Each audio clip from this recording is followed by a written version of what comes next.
很多人用电烙铁焊这种铝片的时候焊不上去，这个焊锡啊弄到上面就掉下来了，焊不上去，非常的头疼。今天呢，给大家分享一个非常好用的方法啊，其实呢很轻松啊，也可以把这个焊锡给它焊到铝片上去。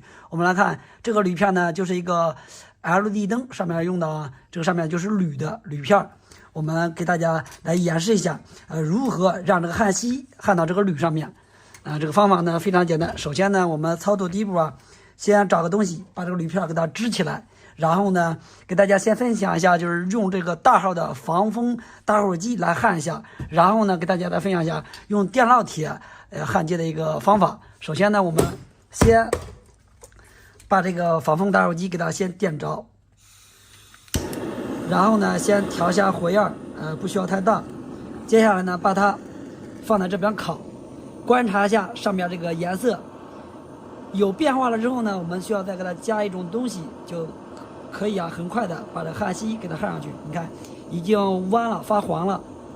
然后给它来点蜡油，蜡油点完以后呢，我们来看，再观察一下上面的温度，发黄了以后，然后呢就可以往上面放焊锡了。我们看，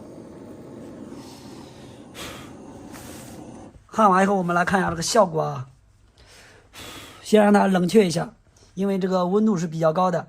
刚才这个冒的烟呢，就是这个背面这个冒的烟啊，我们先不用管它，主要呢就是看一下上面的焊锡到底啊能不能把它粘上去，粘的牢固不牢固。先让它冷却一下，现在这温度还是比较高的，先冷却一下。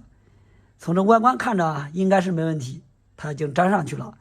我们来测试一下啊，现在温度还是稍微有点烫啊，没关系，先来试一下。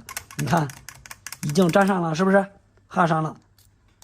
无论怎么刮怎么弄，你看根本啊就掉不下来。怎么样呢？弄点蜡油就可以很轻松的把这焊锡啊焊到铝片上面。你看非常牢固啊，根本把它弄不下来。然后呢，给大家分享啊，就是用这个电烙铁焊它。其实这个方法都是一样的啊。最主要的原因呢，就是第一点啊，你看先在这边来点这个焊锡，来点焊锡以后，我们看它根本不让粘，是吧？你看粘不上去。这个时候呢也是一样啊，给它先来点蜡油，然后呢借助这个蜡油就可以很轻松的把它焊上去。在焊的时候啊，在这儿是有个重点的啊。你看，先来看，你看根本上不去，是不是这样？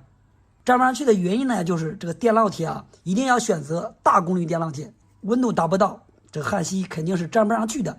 这就是它的一个原因啊，或者是用这种大型号的防风打火机，就可以很轻松的把上面这个焊锡给它焊上去，而且焊完以后是非常的牢固，无论怎么抠也抠不下来。